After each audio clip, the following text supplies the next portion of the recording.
je suis ravie de vous retrouver sur cette nouvelle vidéo. Aujourd'hui on va parler du cododo. Je vous ai parlé sur Instagram récemment de cette idée de vidéo parce que plusieurs abonnés me l'ont demandé et que je trouve que c'est un sujet finalement assez intéressant à aborder. Moi j'ai dormi en cododo avec mes parents pendant je crois 1 année et demie, du coup c'était logique que je me penche sur le cododo, enfin c'était quelque chose qui me semblait tout à fait naturel. Dès le moment où mon premier fils est né, donc il y a 8 ans, et ben on a dormi avec lui. Au tout début ce qui était un petit peu compliqué c'est qu'on vivait dans un chalet où il faisait approximativement 10 degrés la nuit, il faisait vraiment super froid. Du coup on était obligés de dormir tous dans la même pièce. Ce qu'on avait fait c'est qu'on avait installé un petit lit à barreaux bébé contre le mur dans notre chambre et qu'on avait notre lit qui était au centre de la pièce. C'était plus pour une question pratique que vraiment pour du cododo. Le problème c'est que j'ai très vite réalisé qu'avec l'allaitement ça n'avait absolument aucun intérêt d'avoir bébé dans la même pièce mais loin de moi parce que je devais tout le temps me lever, aller le chercher. En plus il faisait froid, j'avais pas du tout envie de sortir des couvertures. Du coup ce que j'ai fait c'est que j'ai pris bébé dans mon lit parce que je trouvais ça beaucoup plus simple. Ce que j'ai appris ensuite c'est que bébé ne peut pas réguler seul sa température corporelle jusqu'à l'âge approximatif de 6 mois. En fait, c'était beaucoup plus simple de l'avoir contre moi, surtout quand il faisait très froid parce qu'on se permettait de se réguler mutuellement. Quand on a déménagé dans un appartement un petit peu plus isolé, ce que j'ai fait c'est que j'ai acheté un lit cododo. Vous savez ces petits lits cododo, je vous en montre un juste ici, qui s'accrochent simplement sur le lit du parent et qui permettent du coup d'avoir un lit accolé au nôtre avec bébé. Alors c'est un système qui est hyper bien pensé, c'est une très bonne idée, mais je crois que c'est surtout quelque chose de marketing parce qu'en fait ça n'a aucune forme d'utilité. C'est des lits qui sont tout petits, qui sont en plus dangereux parce que la barrière est assez basse. On peut régler la hauteur du lit, on peut l'accrocher facilement sur notre lit, c'est vrai. Par contre franchement j'ai trouvé le système vraiment pas intéressant du tout, que ce soit en largeur ou en longueur, ça va pour un bébé qui a moins de 3 mois, voire éventuellement moins de 6 mois suivant les gabarits. Du coup on a gardé ce lit cododo pour faire une forme de barrière de sécurité pour pas que bébé tombe du lit puisqu'on avait un lit qui était un petit peu plus en hauteur, et puis il a dormi directement sur notre lit. Je suis ensuite tombée enceinte de mon deuxième bébé. La chose qui m'a convaincue de continuer le cododo avec mes 2 enfants par la suite, ça a été en fait de me dire bah voilà, Willow pendant 2 ans et demi il a eu sa maman rien que pour lui, je me suis occupée de lui à 100%, et là tout d'un coup sa sœur va naître et moi je vais le mettre de côté pour conserver l'allaitement et le cododo avec sa petite sœur alors que lui il est hyper attaché à ces moments-là. Et en fait je trouvais que c'était pas juste et j'avais de la peine à savoir comment lui il allait pouvoir trouver sa place de grand alors qu'il était si petit et que finalement il avait encore besoin de ma présence. Donc Eileen est née, ce qui s'est passé c'est qu'en fait on a accolé un lit de 160 sur 200 et un lit de 140 sur 200 pour avoir un grand espace dans une chambre familiale. On a continué ce cododo à 4 jusqu'à ce que Willow ait 4 ans et demi. Quand il a eu 4 ans et demi, on a déménagé dans un nouvel appartement, on lui a créé sa chambre et en fait le jour où on a déménagé, il est allé dormir dans sa chambre et en fait il n'y a jamais eu aucun souci. Je crois vraiment que c'était le moment qu'il était prêt, nous aussi on était prêts. Après le côté positif c'est que quand on a dormi tous les 4 ensemble, Eileen n'a jamais réveillé son frère la nuit quand elle pleurait parce qu'il a le sommeil vraiment très lourd. Le cododo avec Eileen il s'est fini un petit peu plus tôt et de manière un petit peu moins naturelle simplement parce que quand elle a eu 2 ans et demi, on a emménagé avec mon chéri qui était son beau-papa. C'est moi qui ai décidé de mettre un terme au cododo vraiment en douceur parce qu'il y a encore certains soirs où elle avait besoin de s'endormir contre moi, où on lisait des histoires tous ensemble, où ils étaient vraiment collés contre moi un bon moment, mais j'ai essayé de faire en sorte de faire un petit peu de distance la nuit parce qu'en fait je ne me voyais pas partager mon lit avec ma fille et avec son beau-père, je trouvais que c'était pas très agréable pour le papa. Par contre, ce qu'il faut savoir et qui est super important, c'est que j'ai pas exigé de ma fille qui était toute petite de dormir seule. Je lui ai proposé d'aller dans la chambre de son frère parce qu'on avait vraiment un petit appartement à ce moment-là, je crois qu'il faisait 50 mètres carrés et en fait il y avait que 2 chambres à coucher. Et du coup ce qu'on a fait, c'est qu'on les a d'abord mis sur un lit de place et puis après 2 ou 3 semaines, on les a passés sur un lit à étage où Willow était en haut et Eileen était en bas. Par contre Eileen, elle avait plus de peine à s'endormir le soir, donc elle avait pas besoin de moi pour s'endormir, par contre elle avait besoin qu'on ritualise beaucoup son sommeil. Donc on lui a mis une petite veilleuse qui indique le jour et la nuit, le moment où elle peut se lever, le moment où elle doit se coucher, etc. Et on lui laisse la porte ouverte jusqu'à ce que Nao s'endorme, ce qui prend en général 1 heure de plus qu'elle. Elle se sent bien comme ça. Ce qui se passe avec le cododo de Nao, c'est que pour le moment il dort encore avec nous et du coup il y a un lit 2 étages dans la chambre d'Eileen qui est prêt pour lui. Donc il a son petit matelas, son petit duvet, il a son espace nuit en bas qui est complètement prêt et en fait au moment où lui il sera prêt et où il aura envie d'aller se coucher là-bas le soir, et ben il ira de lui-même et on fera en sorte de ritualiser le dodo autant pour Eileen que pour lui pour qu'ils puissent dormir ensemble et avoir des nuits apaisées sans nous. Nao il dort bien évidemment avec nous, ça fait depuis sa naissance qu'il dort avec nous, d'ailleurs il est né dans notre lit familial donc c'était une évidence qu'il continue sur cette lancée et qu'il soit avec nous. Ce qu'on a fait c'est qu'on a abandonné l'idée de lit cododo parce qu'on a constaté que c'était quelque chose qui ne fonctionnait absolument pas et qui était cher, et on a récupéré un lit bébé évolutif, donc un de ces lits qui fait 70 sur 140 cm qu'on a mis à la hauteur de notre matelas. On a retiré une des barrières latérales, donc il y a vraiment que 3 barrières autour du lit, ce qui permet du coup de l'accrocher contre notre lit, contre un mur. C'est complètement sécurisé et il a tout l'espace qu'il veut, même s'il dort avec nous jusqu'à l'âge de 4 ans, il va toujours rentrer dans son lit. Ça je trouve ça vraiment bien parce que autant j'adore dormir avec mes enfants, c'est vraiment quelque chose qui est évident pour moi. Autant je ne me vois pas dormir collé serré avec mon bébé toute la nuit, sauf quand il est malade ou en cas d'extrême urgence, mais je ne supporte pas d'être écrabouillée la nuit, j'ai besoin de mon espace vital. Du coup, c'était important pour moi qu'il ait son espace nuit et que j'ai mon espace nuit. Nous, on a la chance d'avoir un lit qui fait 180 sur 200. Si Nao a besoin de se coller contre nous, on a de la place, et ça, je trouve que c'est vraiment chouette, surtout quand on a justement cette notion de chambre familiale. Ce qu'il y a à retenir de ma façon de faire, c'est que oui, j'ai respecté les besoins de mes enfants, du début à la fin, j'ai respecté leurs besoins. Par contre, j'ai aussi respecté les miens et j'ai respecté la situation. Je n'avais pas envie de répondre aux besoins de mes enfants au détriment des miens. Je trouve que la bienveillance, ça commence aussi par soi-même. Si on n'arrive pas à être bienveillant avec nous et avec nos propres besoins, ça sert à rien d'essayer d'être bienveillant avec les autres, on n'y arrivera pas. Ce qu'il faut savoir chez les bébés, c'est qu'un cycle de sommeil, ça dure entre 50 et 60 minutes. Si ça vous intéresse de vous renseigner un petit peu plus sur le sujet, vous pouvez regarder le train du sommeil des bébés sur internet, vous allez trouver très facilement les différentes phases du sommeil. Quoi qu'il en soit, chez tous les êtres humains, il y a ces cycles de sommeil, et entre chaque cycle de sommeil, qui dure donc de 50 à 60 minutes pour les bébés et qui sont un petit peu plus longs quand on grandit, il y a une phase d'éveil. Nous, en tant qu'adultes, on arrive naturellement à repartir dans le cycle de sommeil suivant, donc on se rend même pas compte qu'on s'est réveillé. Par contre, un bébé, et jusqu'à plus ou moins l'âge de 6 ans, parce que le sommeil n'est pas acquis jusqu'à l'âge de 6 ans, n'arrive pas toujours à retourner dans le cycle de sommeil suivant. C'est-à-dire qu'il va se réveiller entre deux cycles dans sa phase d'éveil, et il n'arrivera pas naturellement à repartir dans le cycle suivant parce qu'il se sentira pas apaisé. On dit souvent que le bébé qui se réveille entre deux cycles de sommeil a besoin de retrouver la situation dans laquelle il était au moment de l'endormissement. C'est-à-dire que si vous l'avez endormi par exemple au sein, entre deux cycles de sommeil, il va avoir besoin de retrouver le sein pour s'apaiser et se rendormir. Pareil si vous l'endormez en portage, si vous l'endormez dans vos bras, quoi que vous fassiez, il est possible que dans la phase d'éveil, votre enfant ait besoin de retrouver la situation dans laquelle il était au moment de l'endormissement. Moi du coup, quand j'ai décidé de mettre un terme à l'allaitement de nuit, parce que c'est moi qui l'ai décidé quand mes enfants avaient 2 ans et demi pour Willow et 1 an et demi pour Aileen, c'est moi qui ai dû ritualiser autrement le moment du sommeil et surtout le moment de l'endormissement pour montrer à mes enfants qu'ils avaient la possibilité de s'apaiser autrement qu'avec le sein. Par contre, je les ai pas laissés livrer à eux-mêmes, j'ai toujours été là pour les accompagner dans leur sommeil jusqu'à ce qu'ils en aient plus besoin. Donc en fait, c'est tout à fait normal qu'un bébé se réveille la nuit, en particulier quand ils sont tout petits. C'est pas parce que vous les allaitez forcément, c'est pas forcément parce que vous leur donnez des biberons, c'est pas forcément parce que vous faites des erreurs, parce que vous les avez mal habitués. Ça n'a absolument aucune forme de rapport. Le réel problème, c'est que le sommeil n'est pas acquis chez l'enfant avant plus ou moins l'âge de 6 ans, parfois c'est avant, parfois c'est après. Certains bébés, voire la grande majorité, ont besoin d'être accompagnés pour repartir dans un nouveau cycle de sommeil. Le fait que vous materniez votre bébé n'y change absolument rien, au contraire, ça permet justement d'accompagner bébé et de lui donner confiance en lui et en vous. Et dans tous les cas, plus votre bébé va grandir, plus ses cycles de sommeil seront longs et du coup plus vos nuits devraient normalement pouvoir s'apaiser. Après, je parle en connaissance de cause, mon premier fils jusqu'à l'âge de 2 ans et demi n'a absolument pas dormi la nuit et s'est réveillé toutes les 30 à 40 minutes. Donc bon, hein. Il y a la théorie et il y a la pratique et c'est pas toujours pareil. Un bébé qui pleure, c'est un bébé qui exprime un besoin. Ça peut être n'importe quoi comme forme de besoin, mais c'est un besoin. Un bébé ne va pas pleurer pour rien, puisque c'est sa seule forme d'expression. S'il pleure, c'est qu'il a besoin d'être accompagné dans quelque chose. Et quand un bébé s'exprime, il s'exprime avec son instinct, parce qu'il n'a absolument aucun acquis, il n'a que de l'inné. Un bébé ne peut pas faire la différence entre un besoin et une envie, et du coup, forcément, ce qu'il va exprimer, ça va être un besoin vital. Et du coup, c'est quoi les besoins vitaux des bébés? Il y a le psychologue américain Abraham Maslow qui a créé la pyramide des besoins chez le bébé. Je vous la mets juste ici si ça vous intéresse parce que je trouve qu'elle est vraiment très intéressante et relativement complète. On y retrouve évidemment les besoins physiologiques du bébé, donc les besoins physiques, qui sont de s'alimenter, qui sont de se reposer, d'éliminer, d'être entouré, ce genre de choses. Mais il y a aussi tout le reste des besoins qui sont pas des besoins physiques, mais qui restent des besoins juste essentiels pour les bébés. C'est vraiment quelque chose de vital pour leur développement et pour qu'ils se sentent bien. Et on y retrouve notamment le besoin d'estime et le besoin de sécurité. Chacun le voit comme il veut, je vous laisse aller vous renseigner sur cette pyramide des besoins si vous avez envie d'en savoir plus.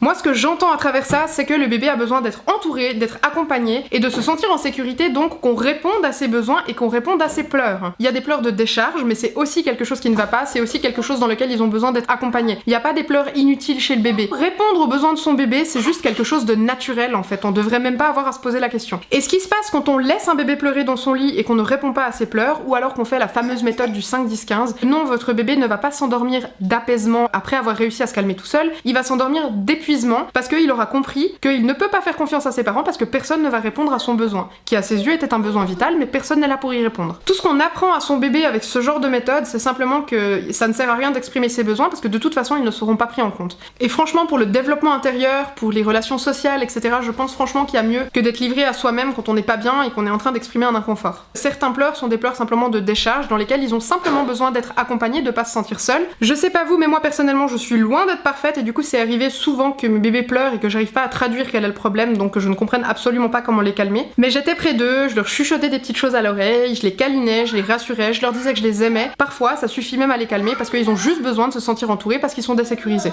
Et plus les mois passent, plus les années passent, plus on apprend à différencier les pleurs et plus on apprend à reconnaître les pleurs de son enfant et à savoir du coup quel est le problème. Dormir en famille et donc avec ses enfants, c'est quelque chose de normal et de naturel dans la majorité des pays. D'ailleurs, même en Europe, c'était la norme il y a encore quelques temps. Et même si dans la majorité des cas, c'est simplement par manque d'espace de sommeil et donc par besoin de dormir tous dans la même pièce, ça ne change rien au fait que les enfants sont rassurés et que moi, personnellement, je ne comprends pas le besoin de séparer les enfants des adultes alors que nous, adultes, on n'est pas foutus de s'endormir tout seul. Moi, je suis pas capable de m'endormir sans avoir mon chéri à côté de moi. Ça me rassure, ça m'apaise et je me sens en sécurité. Et du coup, je ne comprends pas pourquoi je devrais exiger de mon petit garçon de même pas 2 ans de réussir à s'endormir seul, sans personne, alors que moi, je n'en suis pas capable. Je crois que dans notre société occidentale, on assimile beaucoup le fait de dormir avec quelqu'un à quelque chose de sensuel, alors que pas du tout. Le couple peut avoir d'autres espaces que simplement le lit parental ou le lit conjugal. Il y a un truc que j'entends vraiment souvent avec le cododo, c'est « Ah, mais mes pauvres, pour la vie de couple, ça doit être compliqué !» Franchement, si votre vie intime s'arrête à votre lit, je suis vraiment triste pour vous, parce que moi, rien que là en regardant autour de moi, je vois peut-être 10 lieux différents qui pourraient être sujets à une intimité. Pourquoi on pourrait pas partir du principe que non, en ce moment, notre chambre n'est pas une chambre conjugale, c'est une chambre familiale, et on changera simplement notre vision des choses quand on sera prêt et quand Nao sera prêt. Et est-ce que le cododo c'est dangereux? Ben en fait, pas du tout. On nous dit encore souvent maintenant que les morts subites du nourrisson sont essentiellement dues à un cododo. En fait non, c'est simplement dû à un manque de sécurité au niveau du sommeil du bébé. Parce que oui, il y a des règles de sécurité pour le bébé. Qu'ils soient en cododo ou pas d'ailleurs, ça ne fait absolument aucune différence. Je peux vous en donner quelques-unes qui sont finalement assez basiques, enfin pour moi c'est de la logique. Il faut un matelas relativement ferme pour que bébé puisse pas s'étouffer à l'intérieur. Il faut pas dormir avec un oreiller. Il faut éviter les couvertures qui peuvent finir sur son visage ou les foules de doudous qui vont finir aussi sur sa tête et qui vont peut-être l'empêcher de reprendre son souffle. On ne laisse pas pendre les rubans des tours de lit. Si on met un tour de lit, il y a pas de problème, mais il faut vraiment vérifier à ce que les rubans ne finissent pas dans le lit pour que bébé ne s'étrangle pas avec. Et évidemment, pas d'insecticides et pas d'huile essentielle dans la chambre si on ne connaît pas bien les huiles essentielles et leurs effets et qu'on n'est pas sûr que c'est ok avec un bébé. Le reste pour moi c'est vraiment du bon sens. Ça veut dire qu'on vérifie que bébé est en sécurité et donc qu'il peut pas tomber du lit, que son espace est suffisamment sécurisé pour qu'il puisse pas se coincer dans un coin ou alors vraiment juste tomber. Et évidemment, on ne dort jamais avec son bébé quand on est sous emprise de drogue, d'alcool, de médicaments, de somnifères ou que sais-je. Simplement parce que forcément, ça modifie la réactivité et qu'on n'aura pas les mêmes instincts. Et du coup, oui, il y a le risque de rouler sur son bébé si on n'est pas dans son état normal, c'est quelque chose de logique. Il y a aussi autre chose, c'est que quand on dort en cododo, on évite de trop habiller bébé. Parce qu'en fait, la proximité avec nous va lui permettre justement de réguler sa température, comme je vous le disais en début de vidéo, ce qui va du coup vraiment l'aider puisque jusqu'à 6 mois, un bébé n'est pas en mesure de réguler seul sa température. D'ailleurs, jusqu'à 6 mois, un bébé ne sait pas non plus dégager son visage instinctivement si par exemple il s'étouffe, s'il a quelque chose dessus. Du coup, on évite d'avoir des duvets trop près de lui, des oreillers ou ce genre de choses. Et du coup, la mort subite du nourrisson est induite en général par une asphyxie du bébé et le cododo réduit le risque de mort subite du nourrisson puisqu'il réduit le risque d'asphyxie, simplement parce qu'on est tout le temps en contact avec bébé, que nos instincts sont différents si bébé est avec nous ou dans une autre pièce, et que du coup ça permet juste d'être à son contact et de vérifier que tout va bien. Ça veut pas dire que vous avez aucun risque, c'est évident, mais par contre pour les parents qui ont besoin d'être rassurés, au lieu d'acheter un matelas qui vérifie tous les mouvements de bébé, ben prenez bébé dans votre lit et vous verrez que chaque mouvement de votre bébé ça va vous réveiller, et du coup vous saurez exactement s'il va bien ou pas. Le truc génial aussi avec le cododo, c'est que du coup un bébé qui n'est pas en mesure de réguler sa respiration va en fait se réguler sur le rythme de son parent, ce qui va lui permettre du coup d'éviter de louper des respirations. Et puis franchement, dormir avec son bébé c'est juste super pratique, en particulier quand vous allaitez parce que ça vous évite de vous lever. Moi je suis une grosse flemmarde, je n'ai pas envie la nuit de devoir me lever pour aller donner à téter à mon bébé dans une autre pièce. Je préfère largement entendre mon bébé gigoter à côté de moi, lui donner le sein pendant 5 minutes assise, pouvoir me recoucher et me rendormir. Là au moins on est dans le lit, même si on s'endort assis, et ben on a peut-être simplement un coussin d'allaitement autour de nous qui sécurise un petit peu le dodo, et du coup au prochain réveil de bébé, on pourra simplement le replacer dans son lit sans risque et en toute sécurité. Nao a fait plusieurs fois des laryngites, donc ces espèces de toux où il n'arrive pas à reprendre sa respiration la nuit et où il faut courir dehors ou bien dans la salle de bain pour l'aider à reprendre sa respiration avec l'humidité. Je suis vraiment rassurée de savoir que mon bébé est tout près de moi et que du coup au moindre problème, son papa et moi on est là et on peut réagir instinctivement tout de suite. Du coup le cododo c'est absolument génial parce que ça répond aux besoins affectifs et aux besoins physiques de l'enfant. Puisqu'on est près de lui, on répond à ses besoins. Et moi j'ai remarqué quelque chose d'autre de très intéressant avec le cododo au fil des années, c'est-à-dire que les enfants en général ont besoin de beaucoup de rituels pour s'endormir. C'est-à-dire qu'ils ont besoin de leur lit, ils ont besoin d'avoir la lumière éteinte, allumée, et d'avoir des veilleuses, des doudous. Et du coup pour voyager ça complique un petit peu les choses parce que soit on doit prendre un lit parapluie avec, on doit prendre leur tétine, on doit prendre leur doudou, on doit prendre tout ce qui permet de les rassurer et de ritualiser leur sommeil comme ils en ont l'habitude. Et quand on apprend à son bébé à s'endormir dans notre lit et du coup avec nous, en fait on lui apprend à s'endormir n'importe où du moment où il est entouré de ses parents. Et ça franchement moi ça m'a sauvé la vie plein de fois parce que je suis une maman qui voyage pas mal, en particulier avec Nao.